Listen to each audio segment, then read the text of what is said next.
கர்த்தரும் இரட்சகரும் மீட்பரும் ஆகிய ஆண்டவர் இயேசு கிறிஸ்துவின் நாமத்தினாலே யாவருக்கும் அன்பின் வாழ்த்துக்கள்.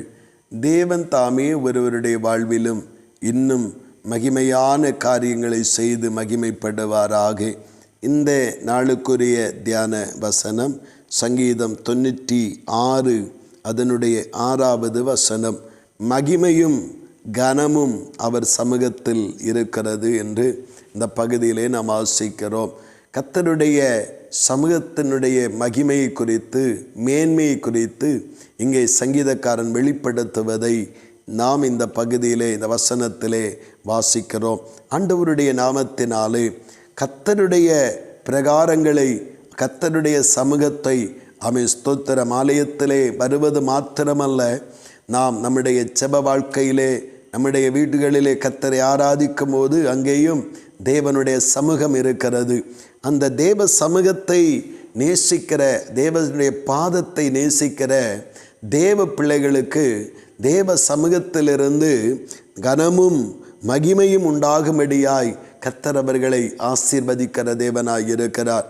நீங்கள் இந்த வசனத்தை கவனித்து பார்ப்பீர்கள் என்றால், இந்த வேதத்தினுடைய எல்லா இடங்களிலேயும் தேவனுடைய ஆலயத்தோடும் அவருக்கு முன்பாக ஜெபிக்கிற ஜெப வாழ்வோடும் கூட யாரெல்லாம் நின்றிருக்கிறார்களோ அவர்கள்தான் தேவனால் கனத்தையும் மகிமையையும் பெற்று கொண்டவர்களாக இருந்திருக்கிறார்கள்.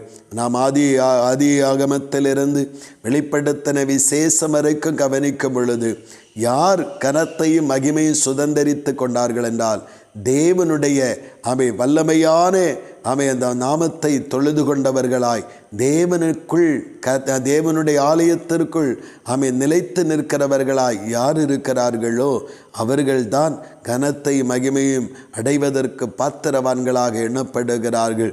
இந்த நாளிலே தேவனுடைய பிள்ளைகளாய் இருக்கிறதான ஒவ்வொருவரும் தேவ சமூகத்தில் அமர்ந்து ஜெபிப்பதும், தேவ சமூகத்தில் அமர்ந்து கர்த்தரை ஆராதிப்பதும், தேவனுடைய வார்த்தைகளை தியானிப்பதும் கேட்பதுமாக தேவ சமூகத்தை நமக்கு அனுகூலமான ஒரு இடமாக மாற்றிக்கொண்டிருப்போம் என்றால், நம்முடைய வாழ்விலும் கர்த்தராகிய தேவனுடைய கனமும் மகிமையும் உண்டாக கர்த்தர் நடத்துகிற தேவனாய் இருக்கிறார். கர்த்தருடைய நாமத்தினாலே எப்பொழுது தேவாலயத்தை விட்டு ஒரு தேவனுடைய பிள்ளை தூரம் போக ஆரம்பிக்கிறானோ அது வீழ்ச்சிக்குரிய வாழ்வாக மாறிவிடுவதை நாம் காண முடிகிறது.